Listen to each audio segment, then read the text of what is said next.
Hello guys, तो क्या हाल है। तो गाइस आज हम लोग एक न्यू सीरीज स्टार्ट करने जा रहे हैं। ठीक है, हमारी नंबर 0 की सीरीज तो साथ में चलेगी ही और साथ में ये भी चलने वाला है।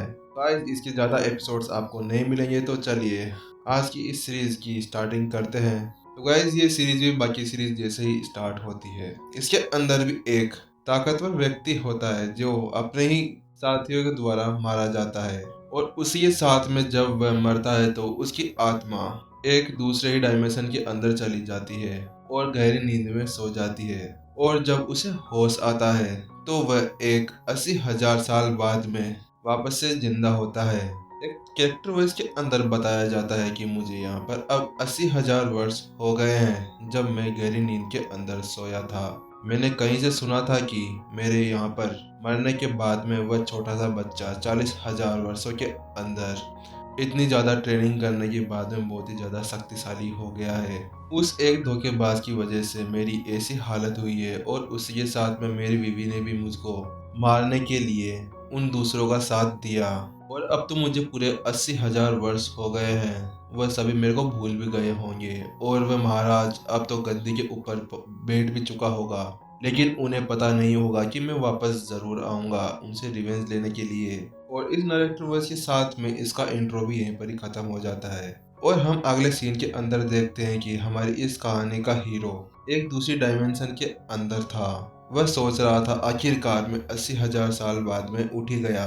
मैं इतने समय से इस डायमेंशन के अंदर घूम रहा हूँ। मुझे उस समय उम्मीद नहीं थी कि मैं बच भी पाऊंगा। उस सम्राट के सिंहासन के लिए मेरी बीवी ने मुझको धोखा दिया है और उसने दूसरों के साथ में मिलकर मेरे को मारा है। लेकिन मुझे नहीं पता कि उसने ऐसा क्यों किया था। हा हा हा हा हा। अब आखिरकार मैं वापस आ गया हूँ, तो मैं अपना रिवेंज ले सकता हूँ।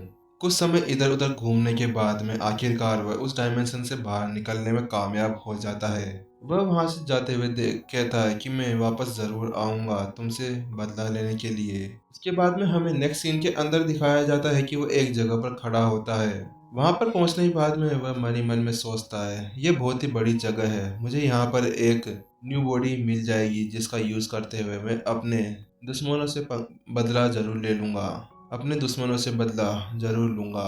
बस अब मुझे एक शक्तिशाली व्यक्ति का शरीर ही खोजना होगा।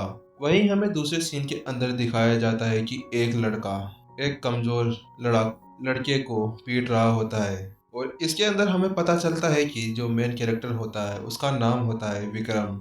विक्रम, तुम्हारी इतनी हिम्मत कैसे हुई कि तुमने मेरे साथ में इस लड़की को परेशान किया। तुम्हारी हिम्मत कैसे हुई, तुम एक नौकर हो और तुम अपनी औकात में रहकर काम किया करो। ये पास लड़के के पास में खड़ी हुई लड़की कहती है, हाँ राकेश तुम इसको मारो, इसने मुझे परेशान किया है। मैं इससे कोई भी रिलेशनशिप नहीं बनाए रखना चाहती, लेकिन ये फिर भी मेरे पीछे पड़ा रहता है। इसको आज बहुत ही अच्छा सबक सिखा के रहना। लड़की की बातों सुनने के बाद में राकेश उससे कहता है, तुम चिंता मत करो, मैं इसको बहुत अच्छा सबक सिखाऊंगा। आगे से तुम्हारे ऊपर एक नज़र डाल के भी नहीं देखेगा। और वहीं हम दूसरे सीन के अंदर देखते हैं कि वह घोस्ट जो दूसरे शरीर की तलाश कर रहा था अभी ऊपर खड़ा होके इन सभी को देख रहा था। वह राकेश को देखते हुए कह रहा था, ये राकेश एक बड़े परिवार का बिगड़ेल औलाद है। मैं इसकी बॉडी का यूज कर सकता हूँ अपना बदला लेने के लिए, मुझे ज्यादा प्रॉब्लम भी नहीं होनी चाहिए। नेक्स्ट सीन में हम सभी को दिखाया जाता है कि वह गोश्त अब तेजी से नीचे की ओर जा रहा था राकेश के शरीर के अंदर घुसने के लिए। वहीं दूसरी सीन के अंदर हमें दिखाया जाता है कि राकेश उस लड़की के ऊपर हाथ रखते हुए उसको वहां से ले जा रहा था। तो उससे कह रहा था, नेहा तुम चिंता नहीं करो, वह अब मरने की हालत में है, शायद वो किसी भी पल मर सकता है। और अगर वह बच भी गया तो वह तुम्हें नेक्स्ट टाइम से परेशान करने के बारे में कभी नहीं सोचेगा। लेकिन वहीं दूसरी ओर वह घोस्ट जब नीचे आ रहा होता है तो अचानक से उसका बैलेंस बिगड़ जाता है। अब वह राकेश की तरफ बढ़ने की बजाय अब वह विक्रम की बॉडी की तरफ बढ़ने लगता है। वह खुद से कहता है, अरे रुक जा नालायक, वहां पर कैसे जा रहा है, वो तो मरा हुआ इंसान है, वो कभी भी मर सकता है, तो उसकी बॉडी के अंदर जाके क्या ही कर लेगा।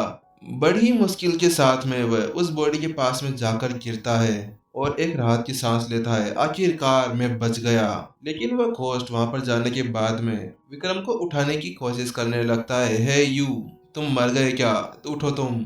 हे हेलो, क्या बकवास है। ये तो बिल्कुल ही बेकार बॉडी है। अगर मैं इसके अंदर घुस जाता तो पता नहीं क्या ही होता।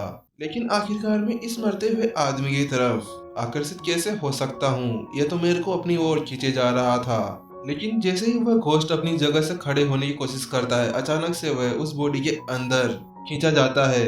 नेक्स्ट सीन में हमें दिखाया जाता है कि वहां पर खड़े हुए सभी डिसिपल्स विक्रम के बारे में बात कर रहे होते हैं। आखिरकार इसके साथ में कितना बुरा हुआ, लेकिन इसने किसी और गलत बंदे के साथ में पंगा जो लिया। दूसरा डिसिपल कहता है लेकिन इसमें उसी की गलती है। उसको क्या जरूरत थी कि वह राकेश की गर्ल को परेशान करे। तुम्हें पता नहीं है कि वह सिंह परिवार का एक यंग मास्टर है, तो फिर तो इसके साथ में ऐसा होना ही था।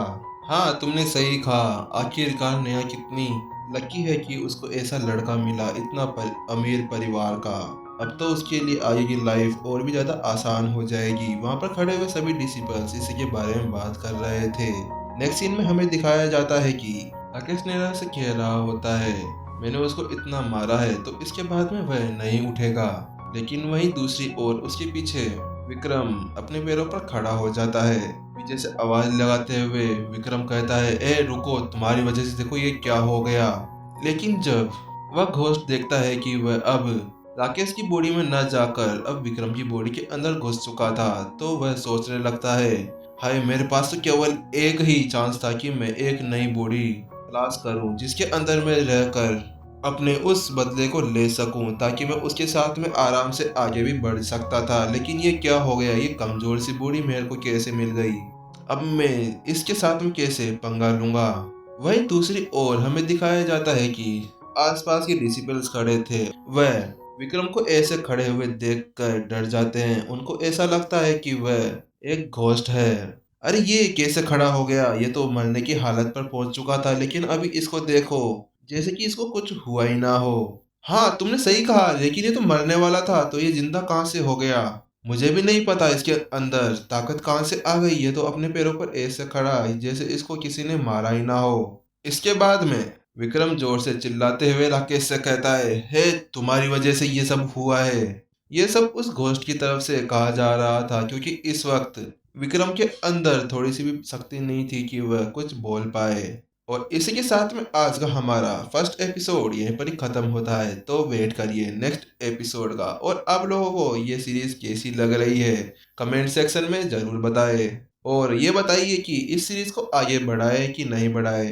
आप लोग बोलोगे तभी हम इस सीरीज को आगे जरूर बढ़ाएंगे। तो चलिए गाइस, टाटा बाय बाय, मिलते हैं हम नेक्स्ट एपिसोड के अंदर।